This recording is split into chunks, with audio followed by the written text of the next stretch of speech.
Hey everyone, I have a mustache now. You like it? Well, you better, cause if you don't, I don't know. So, quick update. I just got some stuff on the back burner as of now, including a new Toho Titancast interview and the next part of unmade Godzilla movies. I just want to set those aside momentarily because ya boy, was actually asked to review something pretty cool. If you've read the title and follow me on social media, I was able to acquire a review copy of the upcoming English translation, official by the way, of the novelizations of the original Godzilla film and Godzilla Raids Again by Shigeru Kayama, with a translation by Jeffrey Engels. Now, why a novelization of all things? Like, well, what makes this a big deal? 1 second. You didn't hear or see any of this call, so you better edit this fucking shit out. For starters, novelizations based on movies tend to be written in sync with the production stages of a film, as they're adapted from a particular draft or multiple, such is the case with the live-action Attack on Titan novels. Other times, they're the original concept of a story, like with Yoshiyuki Tomino's Gundam novels. So while having access to a written version of 2 films is pretty fine in itself, we get to see elements that never made it into the final cut and what was changed, which is very much the case with Godzilla and Godzilla Raids Again. Not to mention that 68 years after their initial release, English-speaking fans of the Godzilla series will now have access to these novels thanks to University of Minnesota Press. But who is Shigeru Kayama? Kayama started his career as a poet and eventually delved into writing stories for Jules magazine, where his work would gain recognition, especially from that of Toho producer Tomoyuki Tanaka, who is actually a big fan of Kayama's.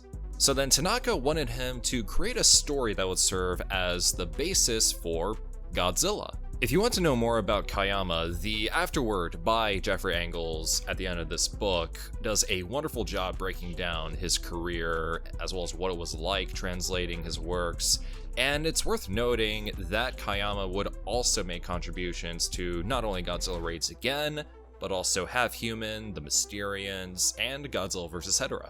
And with that out of the way, how are the novelizations of Godzilla and Godzilla Raids Again?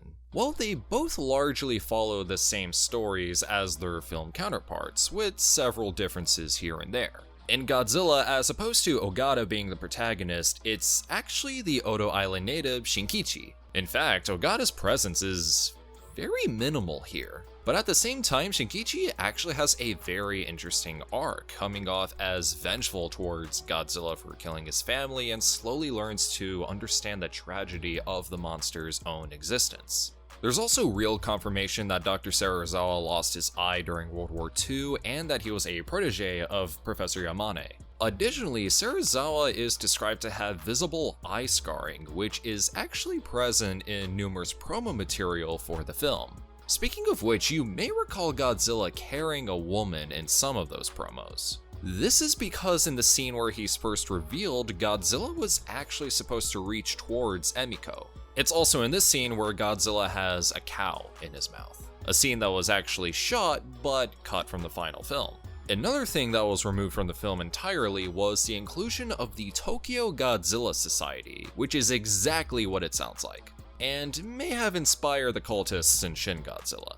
I'm just gonna stare at you uncomfortably for a moment.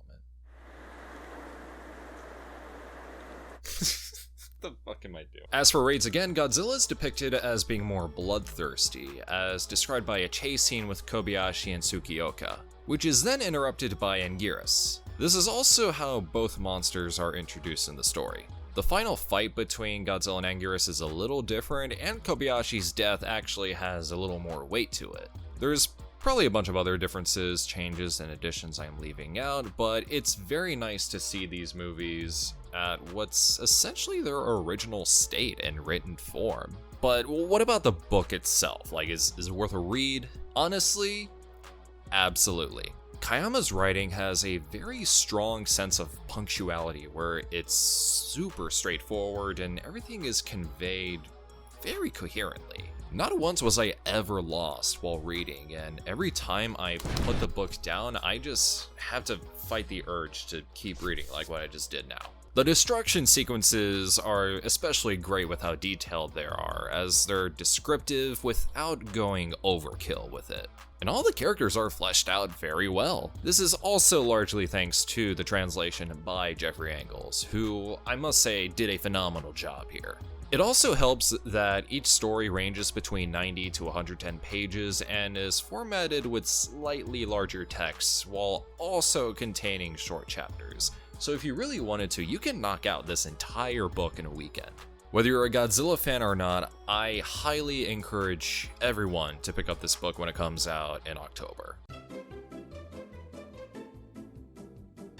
I got my review copy right before a trip to Seattle, and I took whatever downtime I had just to kind of read through it, and I was thoroughly amazed by it, honestly. And having already seen Godzilla and Godzilla Raids Again really made it all the better. And being a fan, I have a great appreciation for these films, as well as how they're made, like any other film. And to see what you can consider a conception of those first two films is a really special experience in its own. At the time of recording this video, Godzilla and Godzilla Raids Again by Shigeru Kayama and translated by Jeffrey Engels is still available for pre-order, as it is currently set to release this October, so be sure to keep an eye out around then. That said, I want to give a big shout out to Heather Skinner and University of Minnesota Press for sending me this review copy right here. Thank y'all so much. This was a wonderful experience. If y'all are ever in Dallas, let me know, because I owe you Whataburger. That, or you can watch me eat the Godzilla again. I don't know. And of course, thank you very much to my channel members and Patreon supporters. If you like what you see, you can support the channel on Patreon, where you can get access to my Discord server, early access to videos, as well as exclusive content. Feel free to like, share, comment, subscribe, all that good stuff, and I just hit that. Feel free to like, share, comment, subscribe, all that good stuff, and I'll see y'all next time. I hit it again.